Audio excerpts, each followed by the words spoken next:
Enseignant en intelligence artificielle depuis 30 ans maintenant, ce que j'ai l'intention de vous dire, c'est que d'abord, ce n'est pas une discipline tout à fait nouvelle, évidemment,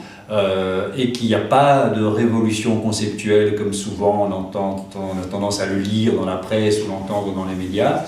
Ce qui est sans doute le plus intéressant, c'est qu'on assiste à une bifurcation importante entre deux types d'intelligence artificielle, celle que j'ai l'habitude d'appeler l'intelligence artificielle consciente, une intelligence artificielle inconsciente, et qu'aujourd'hui l'intelligence artificielle inconsciente, celle qui se base sur les données multiples, le big data, celle qui se base sur les algorithmes d'apprentissage, est en train de prendre un peu le dessus sur une intelligence artificielle un peu plus ancienne, celle que j'appelle consciente, et qui se servait d'expertise humaine, qui se servait de connaissances humaines, comme les systèmes experts, la résolution de problèmes, etc. Aujourd'hui, l'intelligence artificielle inconsciente, c'est celle qui traduit, celle qu'on trouve au volant des voitures, celle qui fait du diagnostic médical, celle qui a battu le meilleur joueur de Go, et je vous expliquerai pourquoi ces deux-là elles sont en train de diverger. Alors dans mon exposé, je vais vous montrer quelques applications de l'intelligence artificielle, par exemple les jeux de société, on en a tellement parlé, comme le jeu d'échecs ou le jeu de Go. Je vous parlerai de la voiture autonome, c'est aussi un sujet qui défraie beaucoup la chronique, et je vous parlerai aussi de la traduction automatique.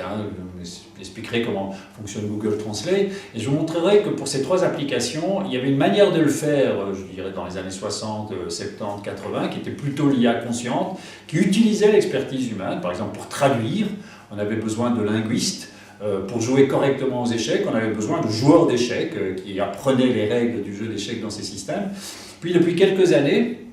les meilleurs logiciels, ceux qui traduisent à Google, ceux qui ont battu le joueur de Go, eh bien en fait ils n'ont plus du tout besoin d'experts humains, ils fonctionnent uniquement par apprentissage. Dans le cas du joueur de Go, eh bien, il joue des parties contre lui-même, une infinité de parties, puisqu'on a une puissance de calcul aujourd'hui qui permet cela. Dans le cas de la traduction automatique, vous brassez des quantités gigantesques de traduction et vous traduisez en apprenant à traduire. Donc ces systèmes-là sont en train de prendre le dessus, c'est ceux qu'on trouve, je vais vous expliquer comment ils fonctionnent, c'est ceux qu'on trouve par exemple dans les algorithmes de recommandation, dans les algorithmes de diagnostic médical, on les retrouve en partie dans Watson et beaucoup d'autres applications.